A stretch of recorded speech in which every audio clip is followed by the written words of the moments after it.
16th of May, 1839. The unflinching African sun has continued to plague our expedition, making it impossible to dig until dusk.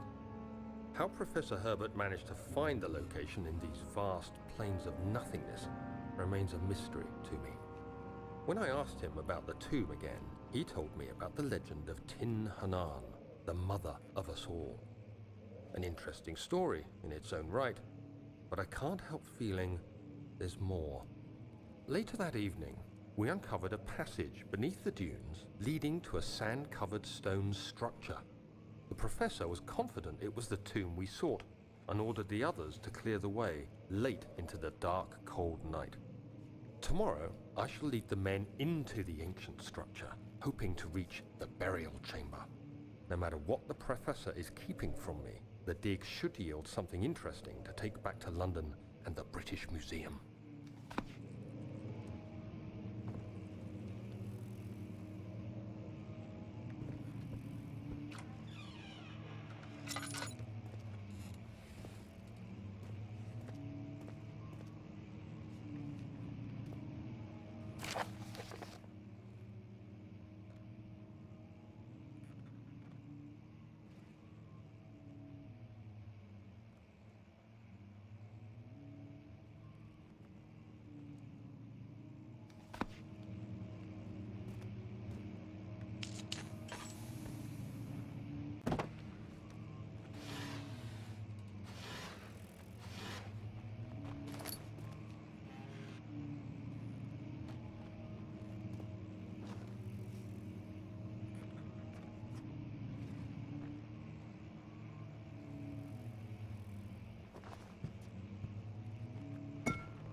"17th of May, 1839.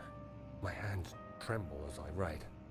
I feel a need to document my tribulation, for I fear that my memory will fail me if I linger. Today, I took some men and ventured into the dark, ancient passage we uncovered.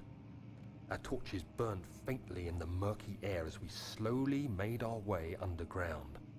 The men were superstitious and fearful. They argued loudly, and I felt their strange language getting to me. I mustered my strength and yelled at them to continue down the slopes and broken steps. The crudely carved passage confused me. It looked much older than the 4th century structure we had expected. The twisting path emerged into a great antechamber. The walls were lined with statues unlike any I'd ever seen. Despite their unearthly quality, I felt a strange familiarity toward them, which haunts me still. At the far end of the chamber, a great slab of stone sealed off whatever lay ahead. I gave the order to raise it, and as I pushed through the narrow space, the heavy stone suddenly dropped, sealing me inside. I was trapped.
castle is old and hasn't been tended to for centuries. When the shadow arrives, it won't take long until things start falling apart. We're just buying time anyway. Let's do what we can. There isn't much to be done about the wars. We should reinforce weak structures. The ground will tremble and there's a risk everything will cave in on us, especially downstairs. Here, and there. Let's get the servants working on it.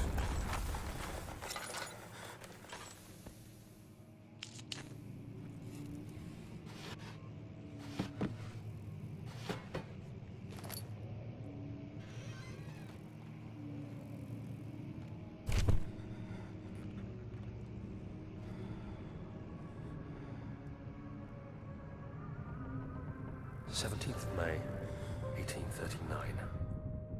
After pounding the unforgiving stone wall for what seemed like an eternity, I realized it was hopeless.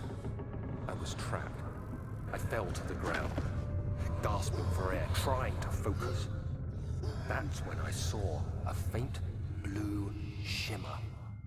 My weakened body was heavy to carry, but I managed to push myself toward the enchanting light. It was waiting for me.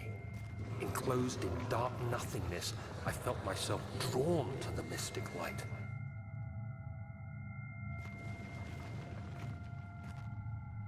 I reached out, closing it in my hands. The faint glow escaped my fingers and began to spark brightly and spirit me away, unlocking alien memories of spiraling towers, endless deserts, and impossible geometry. The next thing I can remember is the grating sound of stone being lifted, the voices of the Arabs pulling me to safety, and grasped firmly in my hands was the broken pieces of a most peculiar relic.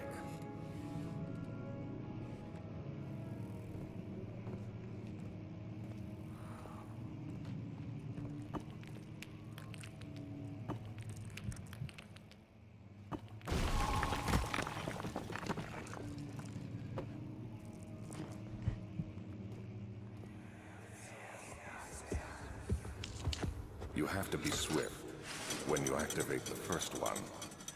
You hear that? If it stops, you'll have to start over. Isn't all this a bit excessive? You can never be too careful, Daniel.